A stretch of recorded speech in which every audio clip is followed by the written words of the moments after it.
সবাইকে news report চ্যানেলের পক্ষ থেকে অভিনন্দন। আশা করি আপনারা সবাই ভালো আছেন।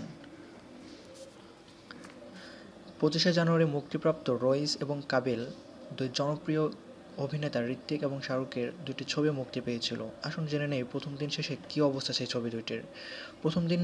প্রথম দিনের হিসেবে শাহরুখ খান অভিনীত রইস দ্বিগুণায় এগিয়ে আছে ঋত্বিক রোশন অভিনীত কাবিলের চেয়ে।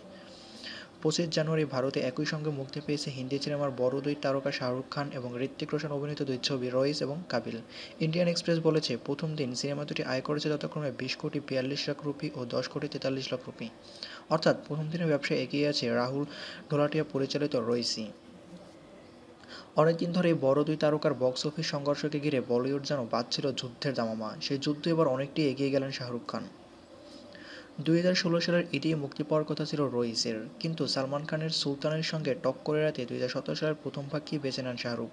তবে এতে করে ঋত্বিক রোশনের কাবিলের সঙ্গে একই দিনে মুক্তির তারিখ ঠিক হয় রইসের।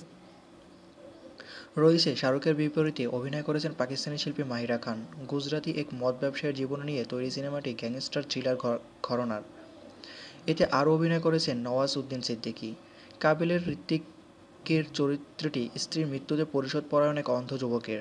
তার বিপরীতে অভিনয় করেছেন ইয়ামি গৌতম। সিনেমাটি পরিচালনা করেছেন সঞ্জয় গুপ্ত। আমার ভিডিওটি ভালো লেগে থাকলে অবশ্যই লাইক করবেন, অবশ্যই বন্ধুদের সাথে শেয়ার করবেন এবং অবশ্যই আমার চ্যানেলটা আপনারা সাবস্ক্রাইব করবেন। ভালো থাকবেন সবাই, সুস্থ থাকবেন।